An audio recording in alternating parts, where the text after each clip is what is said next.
I'm Sam Mitchell. These are my stories.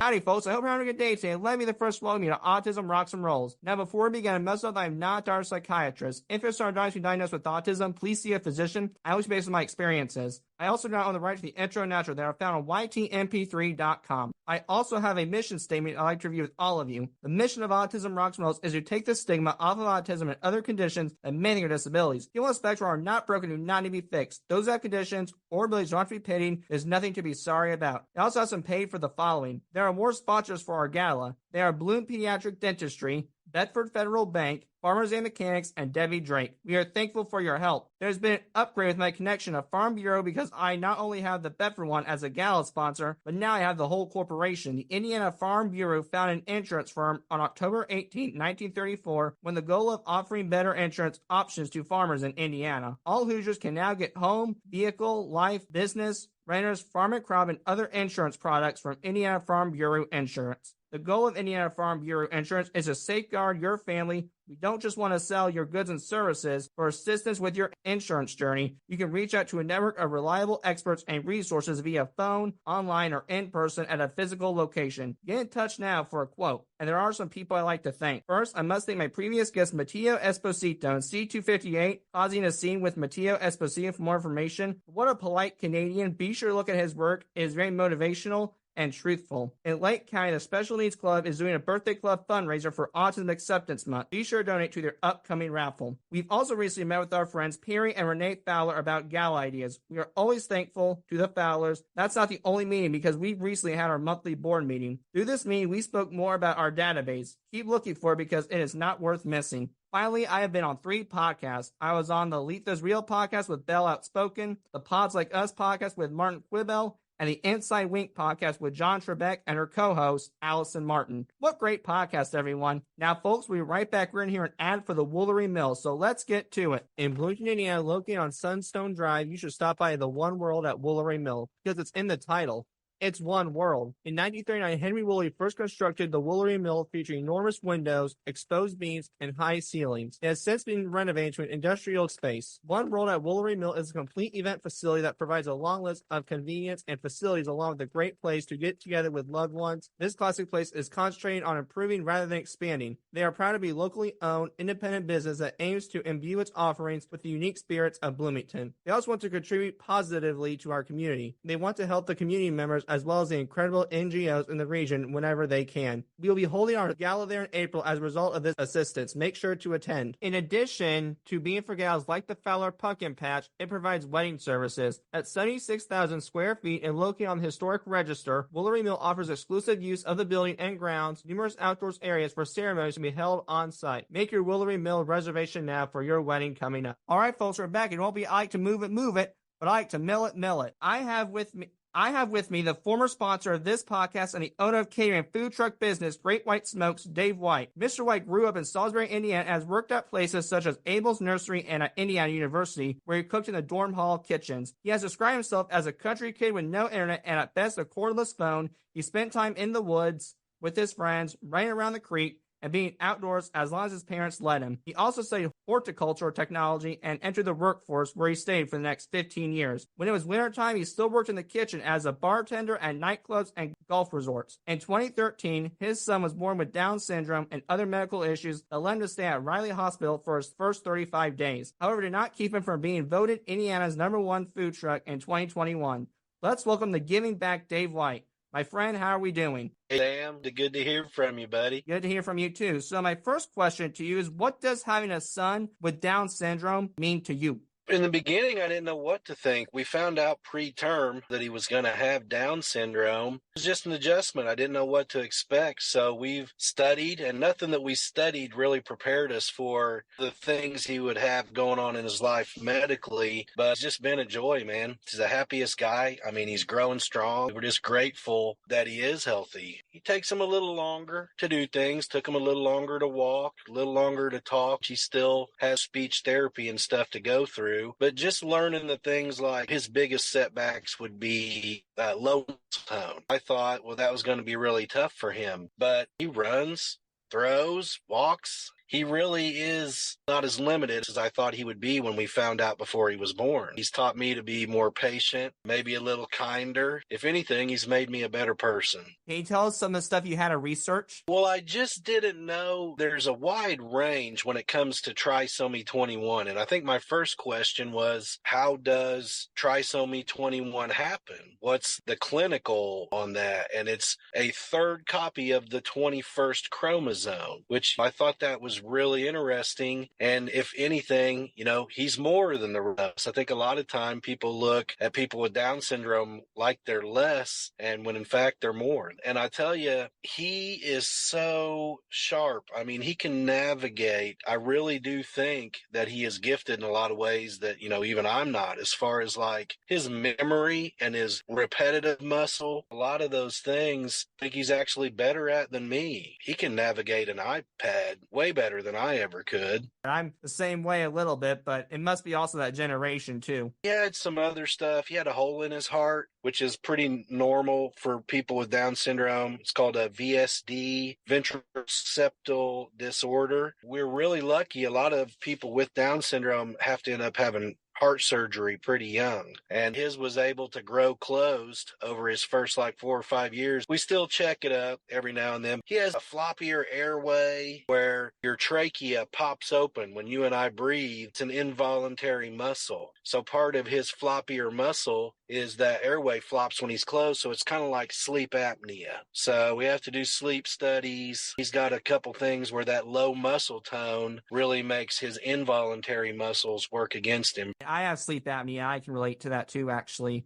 It's odd. My brain won't breathe at night. And my doctors say, well, it's because of the autism. Well, I'm not going to bash the doctors, but I respectfully disagree. I think it's the ADHD because that ADHD makes my brain keep rolling. Yeah, I could see that. That is something they're learning more about, that ADHD. And guys in my generation, I think it was more prevalent and underdiagnosed back then, because I got some buddies that feel the same way. It's hard to read for concentrate, or like hard to remember it, or not be thinking about something else while you're reading it. To the listeners, if you want more information on that, C257 ADHD. I want to get more into your son. So based on your observations, how do you think your son's brain operates having Down syndrome? I think his brain operates just like me and you. I really do. I think the bigger struggle is for him to communicate it. Your tongue is a muscle, and it being undertoned is just like if you can't flex your arm all the way. If you can't flex your tongue all the way, you can't say words like you and I say effortlessly. For him, we're working on getting, I forget the name of the pad, but it's basically he can put in the pad what he wants it to say, and then it'll say it for him. But I know that his brain is working so well because, like we were talking about the iPad,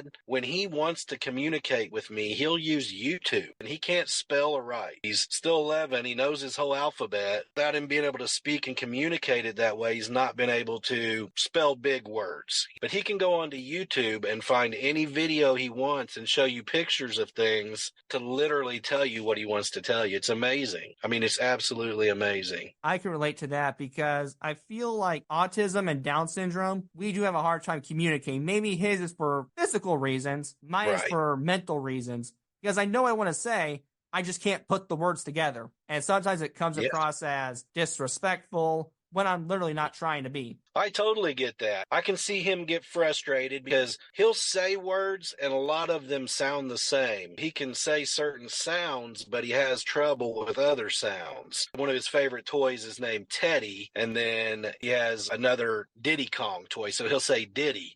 And Diddy and Teddy sound so much alike that sometimes I don't know which one he wants. He'll literally, instead of asking me where Teddy or Diddy is, he'll look up a Diddy Kong video or something called Teddy, show me that that's what he wants. I'm anxious to get this new machine and to learn how it operates. I don't know if it's picture cues. I think it's going to help him a lot. What advice would you give to other parents who just learned that they had a child with Down syndrome? When we left Bloomington Hospital at 4 days and he had to go to Riley because he wasn't getting enough oxygen, I looked at my wife and I said, well, what are we going to do? Because we both worked. We didn't know how many days off of work. She looked at me and said, we're going to take it a day at a time. And that stuck with me and resonated with me. Anytime anything got where I felt overwhelmed, I just thought, I'm going to do my best today for him and to be a good dad. If I make mistakes today, I'll try to fix those mistakes and not do them tomorrow and carry that on in.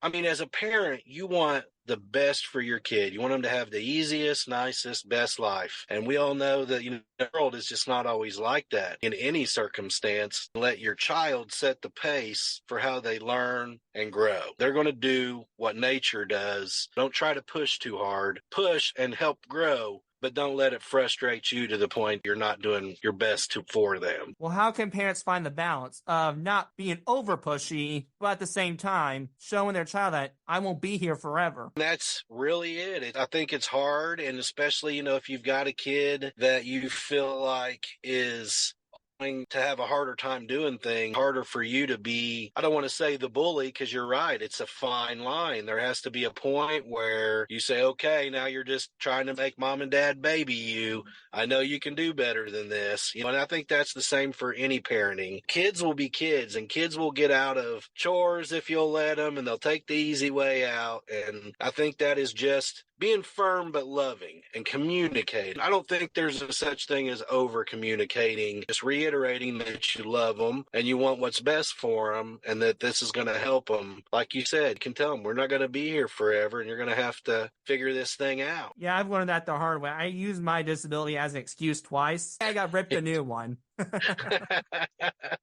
And I'm sure at times it's frustrating. You're learning to navigate your own life too and make decisions. And sometimes you need to be able to express. That's what we've talked about with him. Different if he wants to use it to try to get out of something. But at the same time, you got to understand that he has feelings too. And he's trying to learn how to do his best too. That's what we're all doing at the end of the day, is just doing our best. You only do the best you can with the time you got, man. We got to talk about more about Great White Smoke. So can you tell us about the transition from you doing landscaping to starting Great White Smokes? I went to Vincennes. I got a horticulture degree because, like you were talking about, I was a kid, played sports at Eastern. In the wintertime, Abel, we'd dig Christmas trees and he would work around my sports. And in the summer times, I would mow grass for the Sparks family. They had a lawn care business and they would work around baseball. In the winter, a lot of times there's no landscaping to do. So I worked at IU where my dad worked in the kitchens. I always had both, but I always thought that landscaping would be my actual job where I got paid. So when Grayson was born, we were at Riley for 35 days. I asked Jess what we were going to do, and a nurse suggested trying to do a bake sale at a store somewhere. We set up in front of Kroger with cookies, and they asked us if we wanted to do a cookout the next week. They give us hamburgers and hot dogs, and we made Jessica's crock pot pulled pork. And it was such a hit that people were calling the store and asked when we would be coming back. We decided that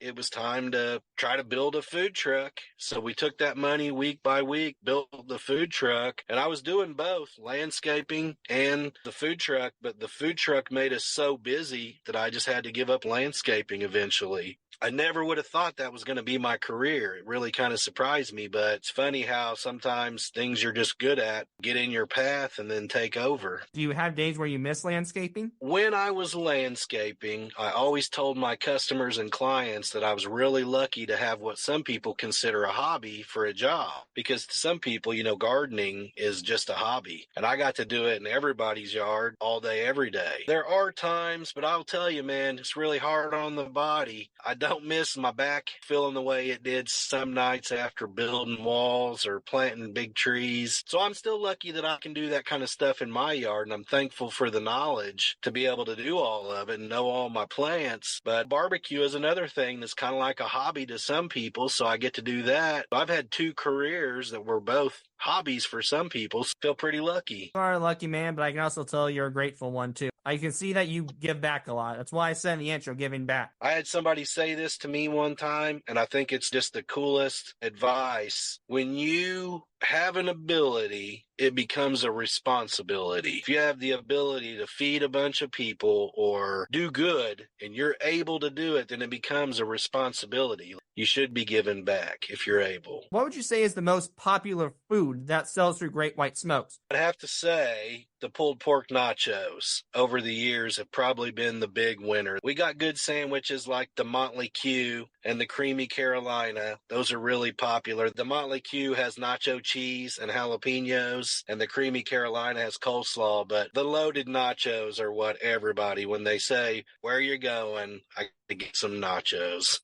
I didn't get to tell you this, but during my grandfather's funeral, rest in peace, Papa Gary, but when you catered for our funeral, I'll tell you what's a success for that. Your smoked wings. Those were a hit, man. That's really cool. Those have been really popular. We don't always do them on the truck because I like to be able to cook them right before people are going to get them. Catering, it's the last thing you cook before it goes. But my sister-in-law, who works on the truck with us, you probably met her, Angela. She was a manager at Buffalo's. So she brought some of what she learned at Buffalo's to us, and then we added smoke to it, and it's been pretty good. They're one of my favorites to eat for sure. I'll join that club with you, my friend.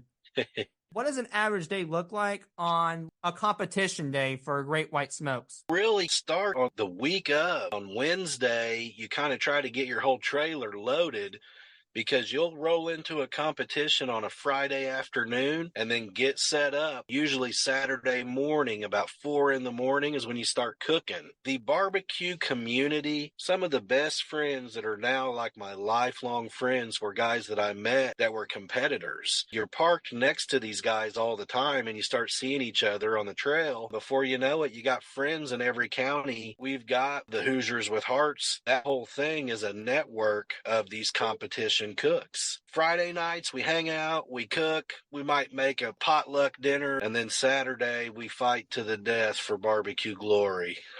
All the gloves are off. It's all friendly Friday, Saturday, anything goes. In a sense, you're frenemies. But the cool part is you could win and on the way home have a flat tire and they still wouldn't be so mad they wouldn't come help you.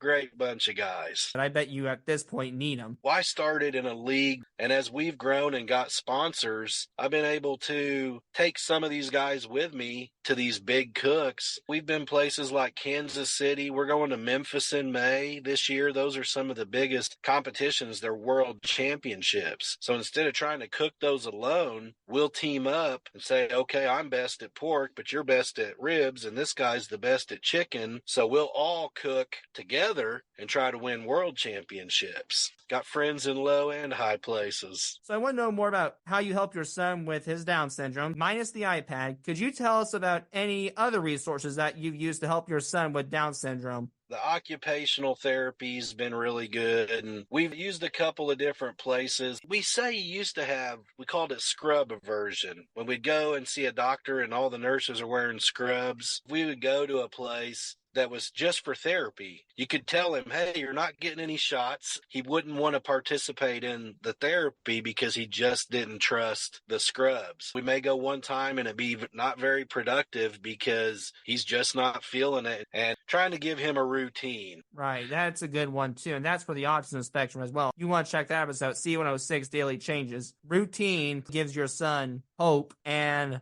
a life that makes sense. You probably know this, and some of the listeners wouldn't. This latest thing is we just got a G-tube, gastronomy tube. I don't know. We've never figured out why he would quit eating. That's where we started to maybe pick up where maybe some of it had to do with the autism, and it's just the textures. He was a really picky eater anyway. He won't eat anything that he has to eat with a fork, so he wants pizza, chicken nuggets, Cheetos, Doritos, candy. He would eat, burgers from McDonald's. It was hard to get him a really good, balanced, healthy diet because we didn't want him to skip meals. So if he wanted to eat, we would try to let him eat whatever he would eat. And then last year he quit eating. He had quit eating for 20 days. We were in the hospital twice in that 20 days to make sure his iron and all of his levels were good. But I think that's the hardest thing is for you to look at him and say, bud, you got to eat. and him to look back at you but not say, I don't want to, because he just won't tell you why, and he'll just shut down.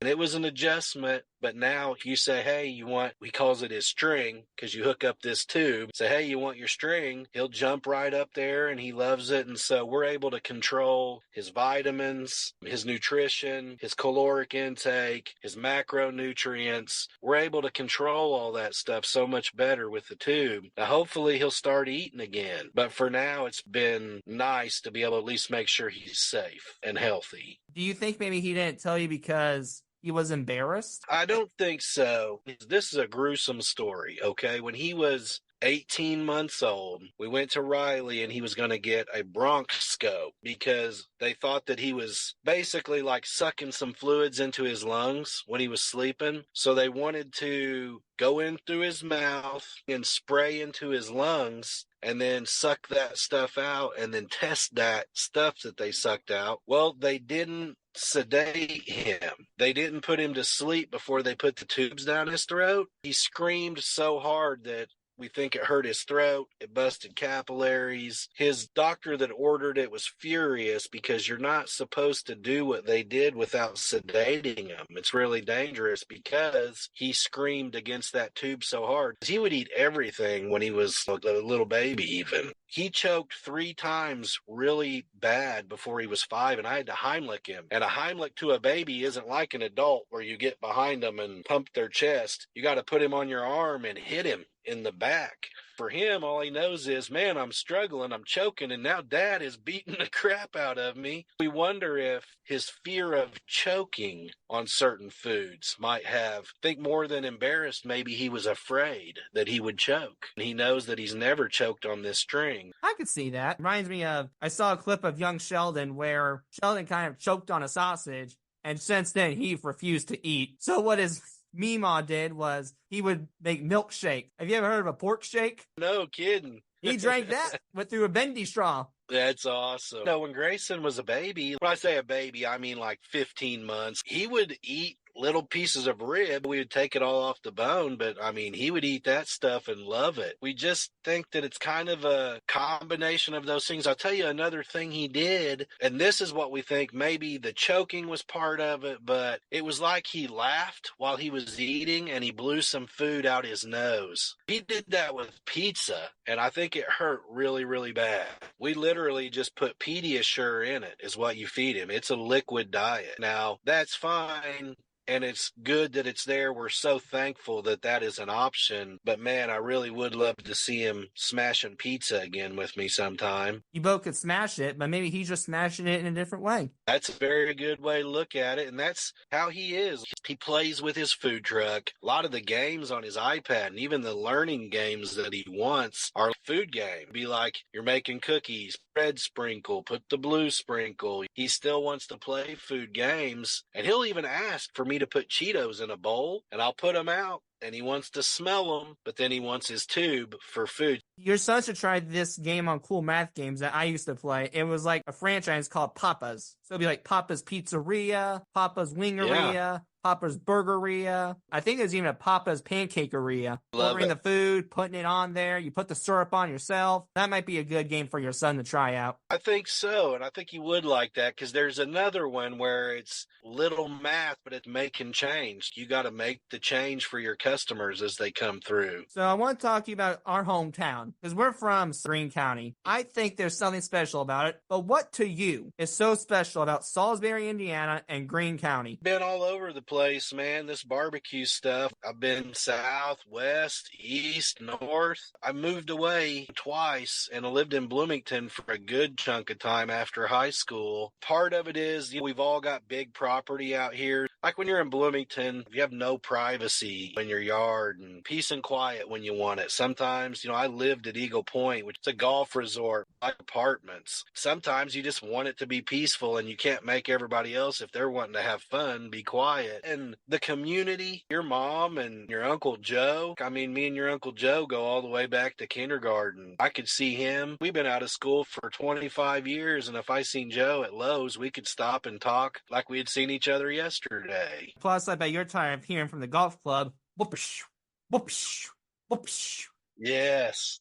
But, Right. there's so many people that still live out here. And you mentioned Perry and Renee Fowler. The reason I give back is because good old Salisbury is built on those kind of people's morals, where the generations ahead of us, it's old farmer. In a farm community, when the neighbor needs help, the neighborhood shows up. In a neighborhood like Greene County, it's not like just the neighbors down the street. It's the whole community's going to show up for you. And they have for my family. Times when Bub's been in the hospital, just last year, the whole community rallied up at Fowler's Barn, and they raised money for us to help pay for the hotels and the days off of work we were missing. So I want to talk to you more about your horticulture. So who or what interests your work in horticulture, and why did you pick Vincennes University for your college education? So I always was around landscaping for work, and with Abel's nursery, the Abel family has been out here doing tree farms for, I think they're on their 4th generation of family growing those trees. From the outside looking in, I always saw a bunch of trees, but when I started working, I realized that there were so many different kinds of trees. Like, you see a pine tree and you think, oh, a pine tree. Well, there's 13 kinds of pine trees and 10 kinds of spruce trees, and I wanted to learn more. And Vincennes came to Eastern for a career day. The person, they spoke highly of their horticulture program, and I took a visit and went to Harrison Hall and took the little tour, and I liked the curriculum. I liked what I was going to learn, so I decided it was a good fit back then. That was pre-technology, so there weren't any internet jobs back then or tech jobs. Your choices were like dig ditches or do hard work or go get a banker's job. And Vincennes University is a pretty cool campus because I'm going there right now for broadcasting,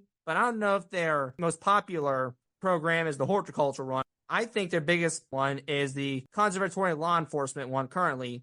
Was that still popular when you went? Absolutely. And that was actually, we were in the 4th floor of Harrison Hall, and all of the law and like police and conservation was on the 3rd floor. When we would have breaks in between classes, we would see a lot of those guys down there. And I think that's part of the time change. It was 20 years ago. Broadcasting was in the same building too, and it was pretty popular. But Purdue was pretty well known as the best agriculture school and the best horticulture school. For a 2-year school, Vincennes operated off of Purdue's exact curriculum. Now I want to talk to you more about your bartending. So how did you end up as a bartender? So it's a pretty wild story. I worked in restaurants, like I said, and kind of around. I was hanging out in Bloomington just with some friends up on the square. That's kind of what us old guys did back then. And was telling a buddy that I was getting ready to get laid off from a landscape job for the winter. And it turns out, I had coached this guy. He was about 6 years behind me in school. When I was just finished my senior year, I coached Babe Ruth, and I ended up coaching this guy. Well, he said, my mom is the manager down at Kilroy's on Kirkwood. And he said, go in there and tell her that I sent you in. And she gave me a job waiting tables. In about 3 months, I worked my way up to bartender. Wow. It was a blast. Yeah. I bet it was a blast. And I could see too, I think you had the personality for bartending,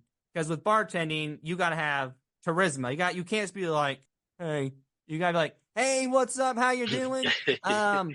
How's the family doing? I'll be right there with you in a minute. Where our bar was is right off of the Indiana campus, right by the sample gates. And we were open for lunch and dinner. Those are the shifts I would usually work. So I would get people coming over on their lunch break. And then you had the crew that came over right after work to stop in for dinner and a beer. And it would be professors. So it was kind of fun because you got a bar, say it's 50 feet long, and you've got all these different couples sitting at it. So going person to person, it's kind of like just dropping into conversations all down the bar. You never know what you might learn sitting there and talking to those kind of people. But were there any times you had to handle an unruly crew? If so, tell me a time you had to deal with one, or was that for the bouncer? There were a lot, especially at Kilroy's, because it was a college bar. The college kids would come in late from about 7 o'clock at night to about 10 o'clock. You've got the changing of the guard, kind of the older, middle-aged people getting off work, and you got the young kids coming in. Usually that crowd is kind of some spoiled, kind of richy kids who maybe didn't have great manners. I had just got off. We were going to eat, a couple of us, and then go around town. At the end of the bar, what was called a VIP area, and it's basically for employees. So this kid was trying to stand there. He was already drunk when he got to the bar. He ended up mouthing off to one of the guys there, and we basically stood up and told him that it was time to go. Well, he punches the guy next to me. So I pushed him out the side door, just like my hands in his chest, pushing him like a football move. And when I turned around, his girlfriend, who I had no idea was even there, she's swinging a haymaker at me, and I leaned back and dodged it like the Matrix.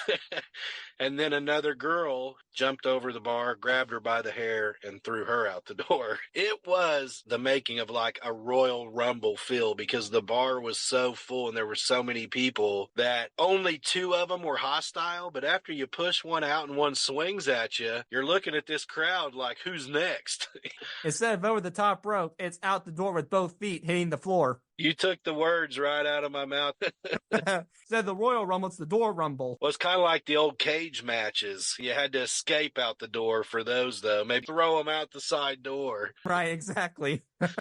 Now, folks, we'll be right back here an ad from the Doug Flutie Jr. Autism Foundation, so let's get to it. At the Doug Flutie Autism Foundation in Massachusetts, people are receiving hope. The organization was established in 1998 by Doug Flutie, former quarterback for Boston College and the NFL, and his wife Lori, in the memory of their son Dougie, who was diagnosed with autism at the age of 3. The goal of the Flutie Foundation is to improve the quality of life for those with autism and their families. The biggest action they like to do is give grants and host their annual Stars on the Spectrum golf event. Our goal is to offer chances for physical and social activity outside of work or school, a path for education or employment during the day, and the resources needed to always feel safe, supported, and informed, the Doug Flutie Jr. Foundation says. Make sure to visit them on their website, www.flutiefoundation.org. That's www.flutiefoundation.org. Or follow them on Facebook, Instagram, Twitter, or even YouTube to see all the stars they have to offer. And you never know, you might be able to meet one of their stars if you are so kind they allow you to do so. Finally, if this was a testimony, this would be my testimony for the Doug Jr. Autism Foundation. All right, folks, we're back. You might meet Doug Flutie there. You never know. So, David, I want to hear about you receiving this #1 food truck in 2021 award. So how did you feel when you learned that you were Indiana's #1 food truck in 2021? Was pretty cool. It's Sam's Club and Members Mark, which is their brand, and Weber Seasonings, like, the Weber grills. They had this contest where it was actually all across the country, and there were challenges they would give you each week, and it would be like, post a picture of making a chicken dish with this rub. Each week it'd be, the next week it would be ribs, and you would get bonus points for showing your truck out on the street. And so a lot of it was based on Twitter and Facebook. It was all social media driven. And the way you would win is you had to be out there working a lot, and you had to be posting a lot, because we ended up winning $5,000 too when we won that title. Not only were we chasing that, but it was making our social media grow, because it was forcing us to be more active on social media. It was a win-win-win for us. It really was, but I'm not listing your other awards because there are a lot. Let's put it this way. Tag, you're it. Can you tell us some of the awards you've won?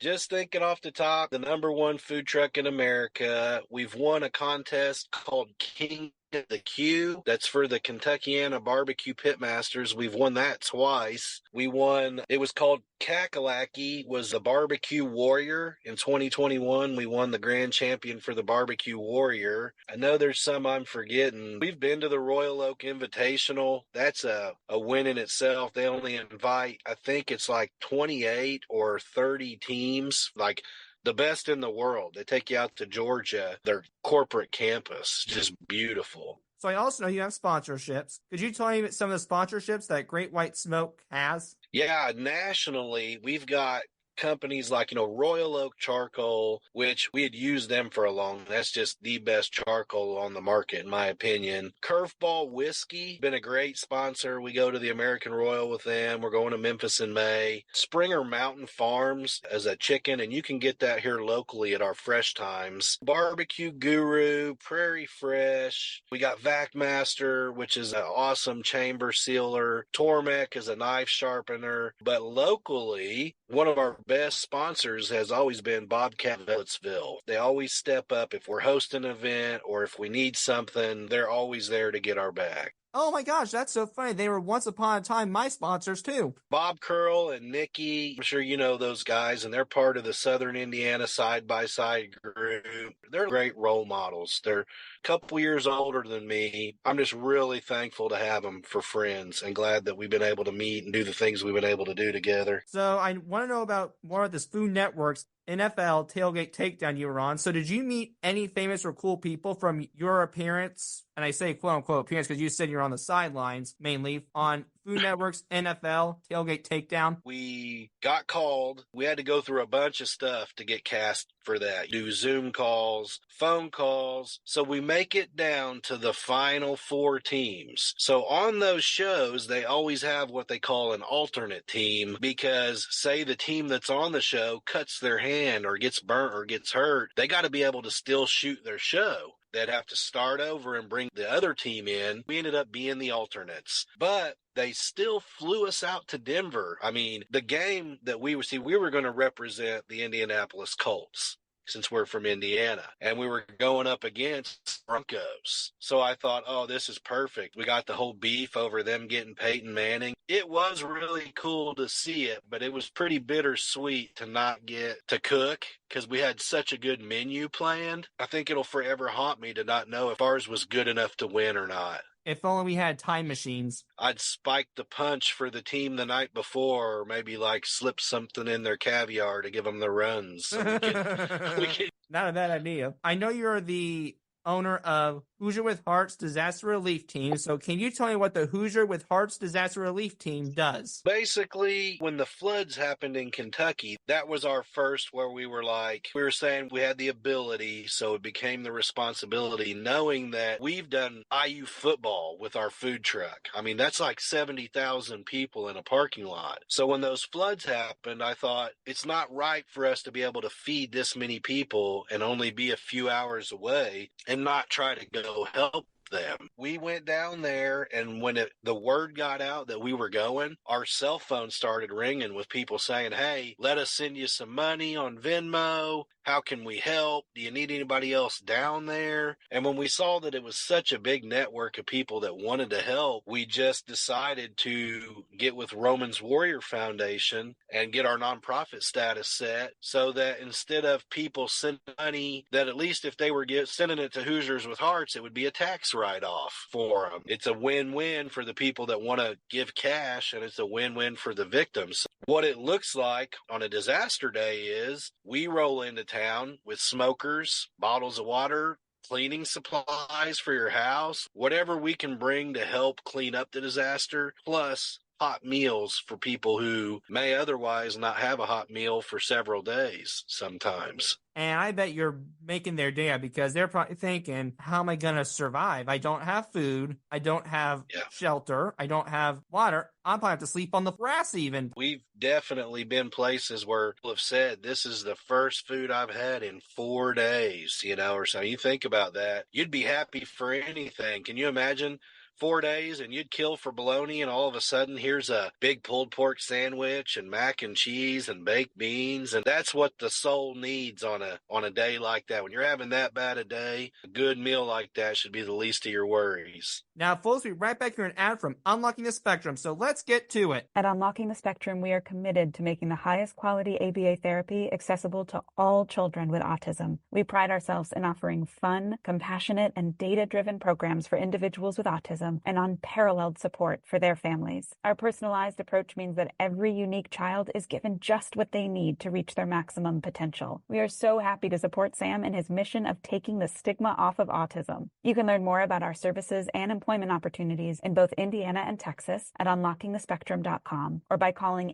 855-INFO-UTS. That's 855-INFO UTS. All right, folks, we're back. We'll unlock the key to success if you check this place out. So I want to talk to you more about this long description that you describe yourself with, Dave, and that is a country kid with no internet and at best a cordless phone. When the cordless phones comes out, what was it like to receive one of those cordless phones? It was pretty wild when you're a kid, and I mean, if you can even picture it, and it's so funny. I heard somebody else saying to try to tell our kids these stories, it's like our parents talking about they went to school uphill both ways in the snow. I don't know if kids these days can even imagine if you even had a phone in your bedroom. I mean, dude, that was like unheard of. So if you wanted to talk to friends or your girlfriend, you'd have to do it right in the living room and only as far as that cord on that phone would reach. No privacy, no text, no Snapchat, instant message. You had to talk on the phone. So when the cordless phone came out and you could take that baby to your bedroom, it was like a whole new world. The only problem then was the batteries died. So you had to make sure you stayed on top of keeping that thing charged up. Otherwise, you're back to the old corded phone in the kitchen. I can see that. And I question giving these kids privacy, if that's good or bad. I think it's good because as we get older, children should have their own life, but it's bad as well because they could get hooked up with the wrong crowd and the parents don't know about it, which would bother me if I was a parent. Another one of my very favorite, when something is a gift and a curse. Like technology is such a gift and a curse. And you're right, kids are entitled to that privacy and they should be able to have those conversations. But just like with the internet now, we were able to have conversations, anything we were trying to hide from our parents was probably not always a great thing. And now the internet is so much worse because now you got stuff like cyberbullying, where back in my day, you'd see bullies at school, but when you went home, unless the bully lived in your neighborhood, you just had your friends around and they couldn't call you on the phone. A bully wouldn't call you most times. He might prank call you, but he wouldn't call you, where like now with the internet, a bully can be in your inbox. My day of the corded phone, if you weren't home, people had to leave you a message and deal with it, and they couldn't prove that you've seen it or heard it or read it because there wasn't a little bar at the bottom of the screen saying read, sent, delivered. The internet makes you kind of, back then, feel like life was a lot more simple. Right.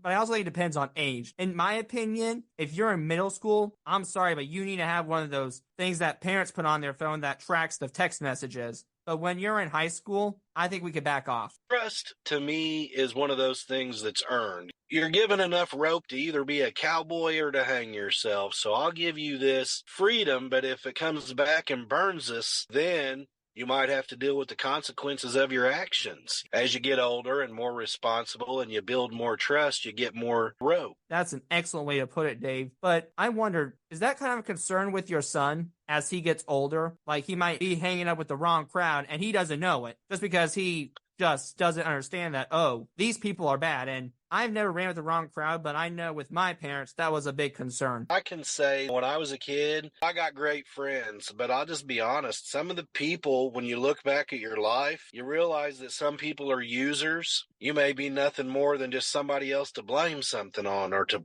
blame the trouble on. The older you are, you find out who your real friends are. And it definitely is, as a parent, you think you can see the signs because you've been through it before. You try to steer your kids in the right direction. But speaking of your son, let's talk about him a little more. So, how would you describe your son from your perspective? He's my best friend. I tell him that all the time, and I wouldn't have thought as a 43-year-old guy that I'd have an 11-year-old best friend. Sounds kind of weird, but I see him like a sponge that just wants to soak the world up. Every time he sees something new or we experience something new together, I live through him. I see him and the feelings that you see the ocean for the first time, or a mountain, or a big bird. It's the first time you ever saw a horse. You see those emotions on their face, and getting to live a second life through your kids like that is just really rewarding. And Dave, it's not weird. He's family. Who cares? I tell him I love him every day, but I also make sure he knows I'm like, your dad's best friend. You got to be my best buddy. Just out of curiosity, what are some common interests you share with your son? Well, it's like any kid. He likes to run me through the toy section every chance he gets. Anytime we pass a store, he wants to do that, or a new game or something. But we do a lot of outdoor stuff too. We like to go to the park. We go to the movies. When the Mario movie came out, we literally went to see that so many times that the movie theater just saw us coming and they would just let us in. They were like, oh boy, we love him so much. Yeah. He's coming in for free. Kung Fu Panda 4 comes out this week, so you can bet we'll be in line for that. I'll probably be in line with you. I've been wanting to see that one. But my question is, how many gosh darn sequels are going to be Kung Fu Panda? There's all the spin-offs. There's the 4 movies, but man, they've also got like Secrets of the Dragon Scroll, the Furious 5. Next thing you know, I'll be 50 years old and be like, I remember back in my day, in 2010, I watched the first one. Well, now Despicable Me 4 comes out this summer. So now they've got 4 of those, and they've had 2 Minion movies. That's now I hope to see as well. Now, folks, we'll be right back. We're going to hear an ad from the Rock 96.1 radio station in Bloomington, Indiana. So let's hear from them. We want to thank 96.1 The Quarry, especially David and Dan Hayes, for being a gold sponsor for our Summerfest. 96.1 residents in Bloomington, Indiana, and like Autism Rocks and Rolls, they rock and roll too. Visit their website at rock961fm.com to hear them out. And when they're on the station, be sure to listen to them live on their website or catch them on the radio in your car. If you like Kiss, Queen, 80s rock, or ZZ Top, I think you have found your station. 96.1 also supports our veterans, so you should support them too. Visit 96.1. All right, folks, and we're back. You'll definitely rock out to this radio station. So, what's the secret of cooking good quality meat? Well, it's funny, before we started cooking barbecue, she would always say she could tell when I was cooking in the kitchen because I try to cook everything too hot. I just wanted grilled cheese cooked in 2 minutes, burger. Well, when we started barbecuing, you've got to let it cook all night. I mean, everything could be 8 or 12 hours. So I talked earlier about how Grayson had taught me so much patience. Barbecue has done the same thing, letting that meat cook until it is just as tender as butter. When you cook barbecue, you can't guarantee it's going to be done in 8 hours. You got to just let the meat go till it's done. So you got to plan to start early so you don't get behind. Now, I know you have family in Mississippi. So why don't you tell us about your family down there? My mom, her mother, and her father, my grandpa was from Arkansas. So grandpa in northwest Mississippi near the Arkansas line. And when they got married, they moved up here. And that's when they had my mom, and she actually went to Eastern as well. We are a third generation Salisbury here. There's such a big family. It's just about 45 or 60 miles south of Memphis. When I went down there, Uncle Steve has a music studio, and the whole family plays music. I played bass and I played percussion there at Eastern. The love of food and barbecue and music and that culture is so rich in that part of Mississippi. It only seems right that it's part of my life. So you also, when you were cooking meat, you were watching some TV shows to learn how to cook great meat. So what would you say was the most educational TV show you watch? Definitely the barbecue pit masters, all those contests they used to do, and that led me to going to YouTube and finding each cook,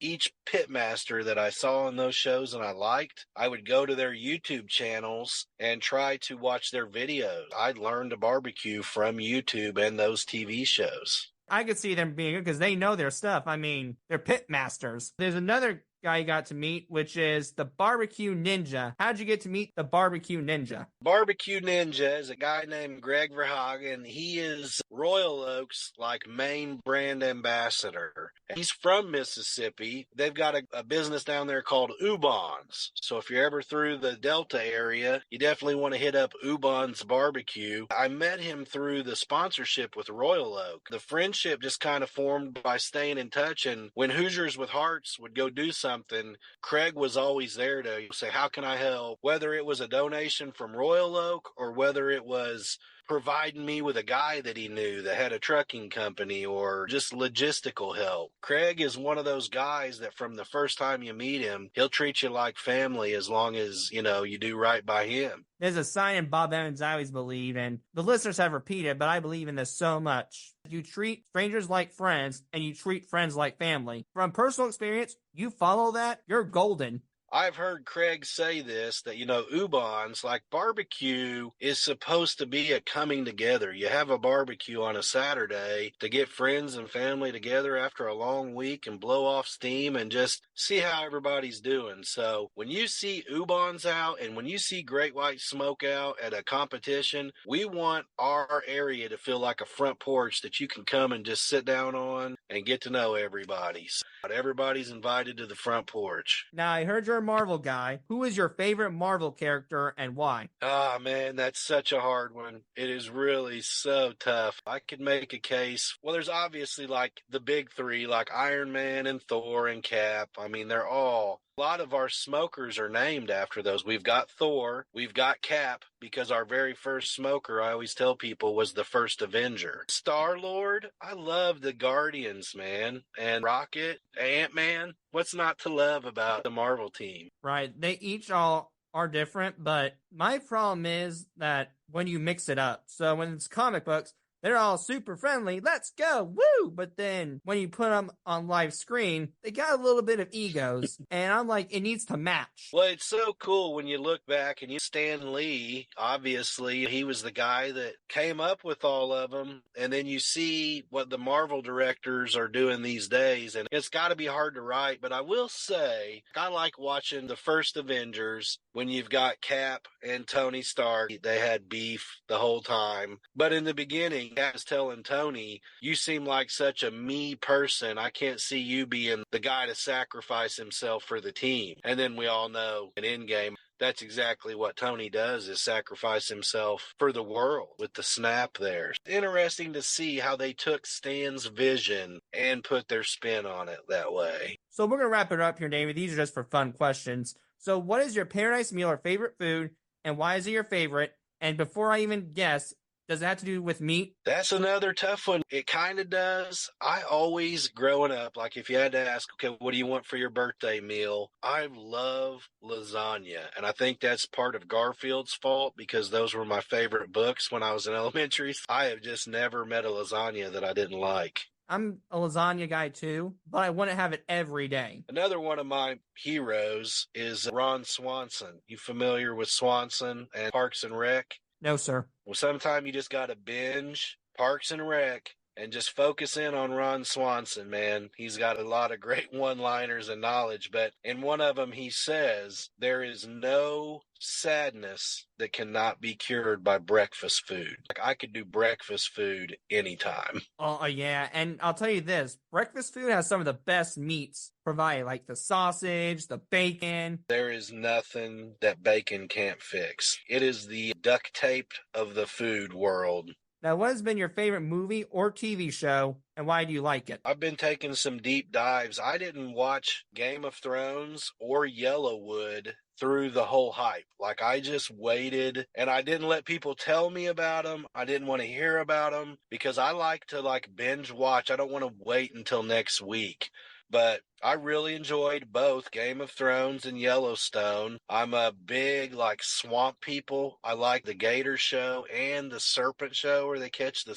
I remember one, but it got canceled. This is a old one back in the 2010s, maybe. Paul of the Wild Man with the Turtle Man. Loved the Turtle Man. I tell you, another good one that got canceled was Billy the Exterminator. He was kind of like Turtle Man, but he was a rocker, and they had an extermination company. Now, what's been your favorite vacation you've ever taken, and why did you enjoy that vacation very much? That's a tough one, too. I have such fond memories of my childhood in Mississippi, going down there and spending summers. And Uncle Steve, I just remember these huge family jam sessions. But as an adult, we just took one to Missouri with my family. It was for a barbecue show, but just having the whole family, take one of those. Well, I'll tell you this, a good place to fish, if you're a fisherman or have to catch good fish to cook, is Batesville, Mississippi. That is a good spot to fish. I know a lot of people say go to Grenada. I have nothing against Grenada. Sam? It's good too, but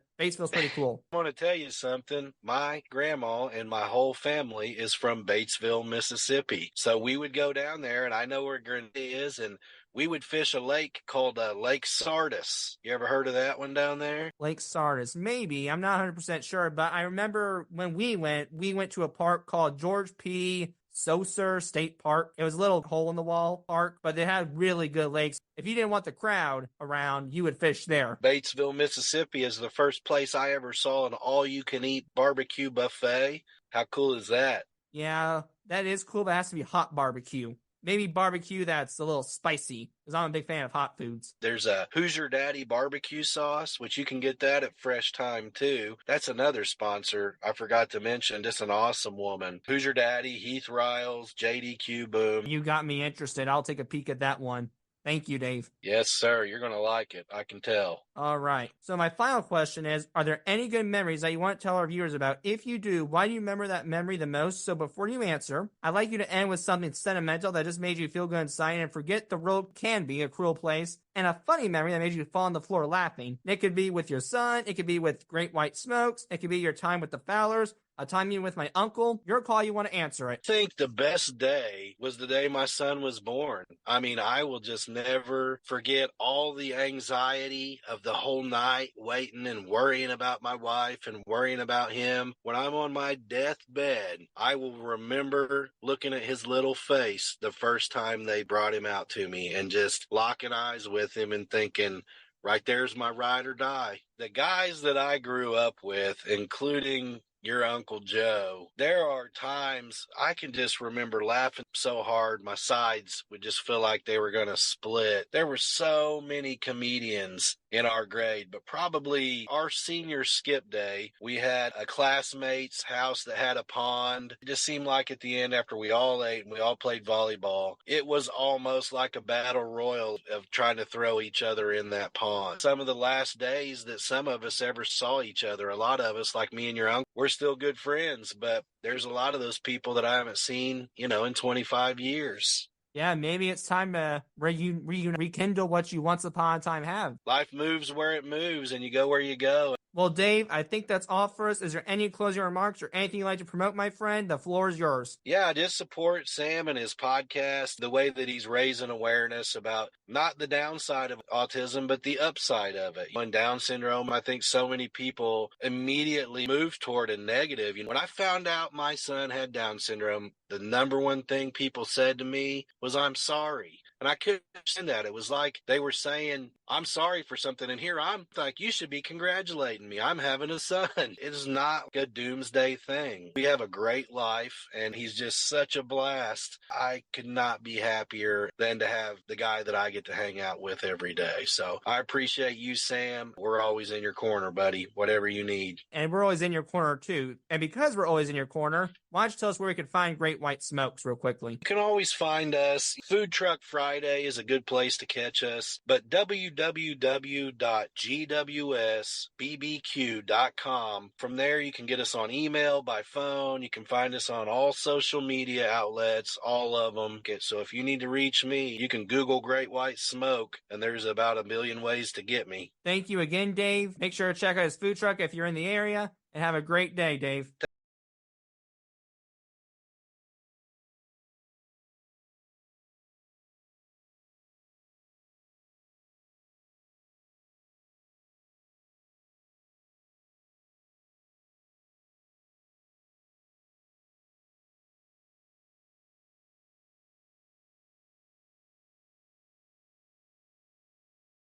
For this episode, please turn for another episode coming in very soon. I hope you enjoyed listening to me ramble. Thank you very much.